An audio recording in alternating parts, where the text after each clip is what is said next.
അപ്പോൾ ഗൈസ്, അപ്പോൾ കണ്ടിന്യൂസ്ലി എൻ്റെ വീഡിയോസിൽ ഇപ്പോൾ കല്യാണ വിശേഷങ്ങളും ഒക്കെയാണ്. അപ്പോൾ ഇന്നും നമ്മളൊരു കല്യാണം കൂടാനായിട്ട് പോവാണ്. ഹോസ്റ്റലിൽ നിന്ന് ഇറങ്ങിയത് മഴ പെയ്തു, എന്നാലും നമ്മളൊന്നും മൈൻഡ് ആക്കാതെ നമ്മൾ പോവാണ്.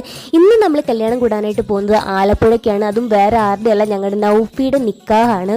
ആദ്യം ഞങ്ങൾ പ്ലാൻ ചെയ്തിട്ടുണ്ടായിരുന്നത് തൊടുപുഴയിൽ നിന്ന് നേരെ തിരുവല്ല റൂട്ട് കയറി പോകാനായിരുന്നു. പക്ഷേ മഴ ഭയങ്കര കൂടുതലും അതുപോലെ ബ്ലോക്കും പിന്നെ വെള്ളമൊക്കെ കയറി തുടങ്ങിയിട്ടുണ്ടായിരുന്നു. അതുകൊണ്ട് നമ്മൾ നേരെ വൈക്കൻ റൂട്ടാണ് വന്നത്. അങ്ങനെ ഉച്ചക്കിറങ്ങി ഞങ്ങൾ ഒരു വിധത്തിൽ കറങ്ങി തിരിഞ്ഞ് വൈകുന്നേരമൊക്കെ ആയപ്പോൾ നൗഫിയുടെ വീട്ടിലെത്തി. ഞങ്ങൾ പോകാൻ ഒരുങ്ങിയപ്പോൾ തന്നെ എല്ലായിടത്തുനിന്നും ചോദ്യമായിരുന്നു പോണോ എന്ന്. കാരണം എല്ലാവർക്കും ഭയങ്കര ടെൻഷനായിരുന്നു. കാരണം അതുമാതിരി മഴയാണ് അന്നത്തെ ദിവസം പെയ്തിട്ടുണ്ടായിരുന്നത്.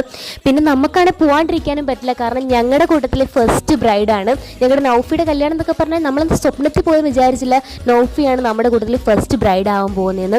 അങ്ങനെ ഒരു വിധത്തിൽ നമ്മൾ നൗഫിയുടെ വീട്ടിലെത്തി. കോട്ടപ്പള്ളിയിൽ നിന്നാണെങ്കിൽ നമുക്ക് ആദ്യമേ അങ്കിനും കിട്ടിയിട്ടുണ്ടായിരുന്നു. അങ്ങനെ അവരെയും കൂട്ടിക്കൊണ്ട് നമ്മൾ നേരെ വീട്ടിലേക്ക് വന്നു. ഇവിടെയാണെങ്കിലും നൗഫിയുടെ ഡ്രസ്സും കൊണ്ടാണ് അവരുടെ വീട്ടിൽ നിന്ന് വന്നിട്ടുണ്ടായിരുന്നു. അപ്പോൾ അതിൻ്റെ ആ പരിപാടികളൊക്കെയാണ്.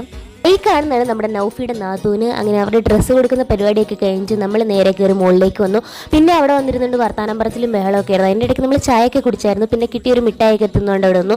അപ്പോഴാണ് മിയമോളും മുകളിലേക്ക് കയറി വന്നത്. പിന്നെ നമ്മളവിടെ ഡാൻസ് പേപ്പീരും ബഹളങ്ങളും ഒക്കെ ആയിരുന്നു. നമ്മൾ റീലും ഒക്കെ എടുത്തിട്ടുണ്ടായിരുന്നു. ഡാൻസ് കളിയൊക്കെ കഴിഞ്ഞിട്ട് നമ്മൾ നേരെ പോയി ഫുഡൊക്കെ കഴിച്ചിട്ടുണ്ടായിരുന്നു. അങ്ങനെ നമ്മളിനി ഇവിടുന്ന് ഇറങ്ങാൻ തുടങ്ങുകയാണ്. കാരണം ഞങ്ങൾക്ക് സ്റ്റേ ആണെങ്കിൽ നൗഫിയുടെ ഇത്താടെ വീട്ടിലായിരുന്നു. അപ്പോൾ കല്യാണ വിശേഷങ്ങളൊക്കെ നാളെ